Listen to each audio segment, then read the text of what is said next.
एक गांव में चामुंडी नाम की एक महिला हुआ करती थी। वो झगड़ालू और घमंडी थी। वो बहुत बड़ी मुंहफट भी थी। उसका पति उसके डर से सालों पहले ही उसे छोड़कर संन्यास ले लिया।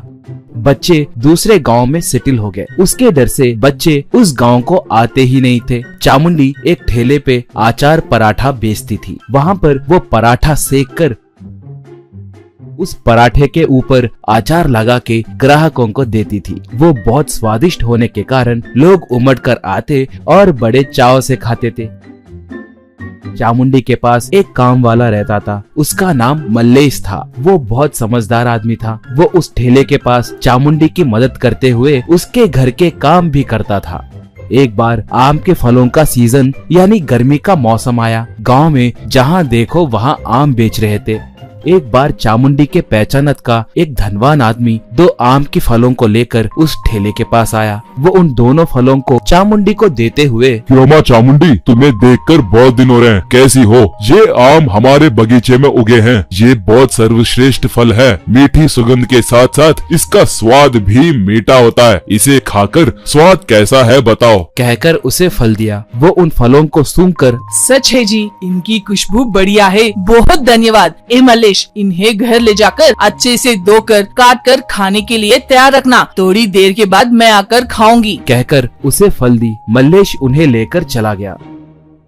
मल्लेश घर को जाकर फलों को अच्छे से धोकर उन्हें काट कर एक प्लेट में रखकर स्वाद कैसा रहेगा देखने के लिए एक टुकड़ा लेकर खाया। वाह, ये कितने स्वादिष्ट है। एक और खाए तो भी किसी को क्या ही पता चलेगा। यूं सोचकर एक और टुकड़ा खा गया। ऐसे वो अपने आप को खाने से रोक नहीं पाया और एक एक करके सारे के सारे टुकड़े खा गया। थाली खाली हो गई। बाद में वो डरकर, बाप रे बाप, मैं तो सब खा गया। अब वो झगड़ालू औरत आए तो मुझे खूब मारेगी, मेरी जान ले लेगी। क्या करूं? हाँ, फल गायब हो गया कहकर उसे चकमा दूंगा। यूं सोचकर उन फलों के छिलकों को एक कवर में डालकर उन्हें कचरे के डिब्बे में डाल दिया।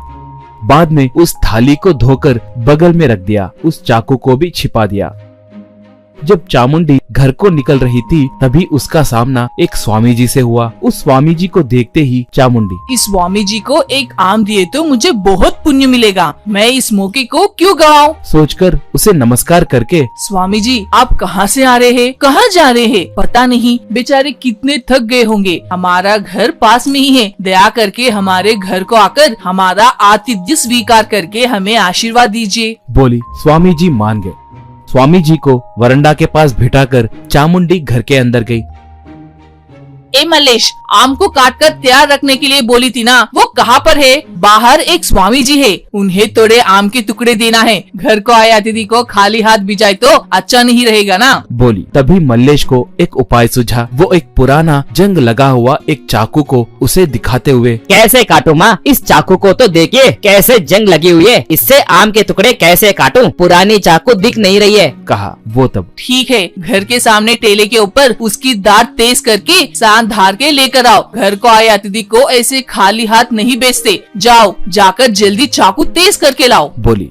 मल्लेश चाकू को लेकर बरांडा के पास आकर उस साधु को ऊपर से नीचे तक देखकर घर के सामने मौजूद एक पत्थर पे चाकू को घिसते हुए तेज करने लगा था। बीच बीच में स्वामी जी को देखते हुए चाकू को घिस रहा था। स्वामी जी को कुछ समझ में नहीं आने के कारण उसे देखते हुए, क्या हुआ बेटा, मुझे ऐसे क्यों देख रहे हो? मुझसे कुछ कहना है क्या? कहा। वो तब, वैसे भी आप इस औरत को कैसे मिले स्वामी जी? इनके बारे में आपको नहीं पता क्या? पूछा स्वामी जी तब। उनके बारे में मुझे कैसे पता चलेगा वत्स? वो कौन है मैं ये भी नहीं जानता। वैसे बात क्या है? कहा मल्लेश तब। आप भी ना स्वामी, उन्हें काला जादू करने की आदत है। आपके जैसे स्वामी जी दिखे तो उन्हें बातों में फंसाकर घर को लाकर उनके दोनों कान काट कर बलि चढ़ाती है। इस चाकू को उसी लिए तेज करने भेजी। कहा। ये सुनकर स्वामी जी अपने कानों को बंद करके, बाप रे बाप, मेरे कान, कहकर उठकर भागने लगा।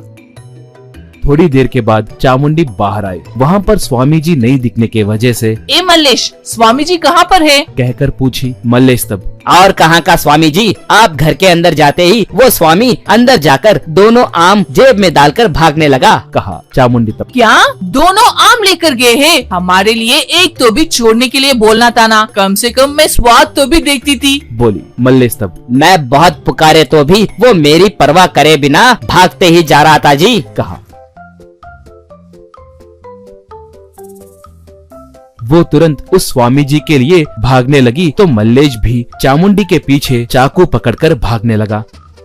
थोड़ी दूर जाने के बाद उन्हें स्वामी जी दिखाई दिया। चामुंडी तब स्वामी, स्वामी, रुकिए, रुकिए कहकर पुकारी तो स्वामी जी पीछे मुड़कर देखा। वो तब। स्वामी, दो नहीं चाहिए, कम से कम एक तो भी दीजिए। बस है, सिर्फ एक बस है स्वामी जी, सिर्फ एक कहकर पुकारी। स्वामी जी पीछे देखे तो मल्लेश से चाकू से डराते हुए दिखा। स्वामी जी कान बंद करके बाप रे, एक कान कहकर ये दोनों कान काटेंगे लग रहा है। बाप रे, मुझे बताओ। कहकर बिना रुके भागने लगा। चामुंडी को कुछ समझ में नहीं आने के कारण वो देखती रह गई तो मल्लेश मन ही मन में हंसने लगा। मल्लेश। दोस्तों, आपको ये कहानी कैसी लगी? मल्लेश की समझदारी कैसी लगी? अगर आपको पसंद आया तो तुरंत आप हमारे चैनल को सब्सक्राइब कीजिए। उसके साथ साथ लाइक करके कमेंट भी कीजिए। धन्यवाद।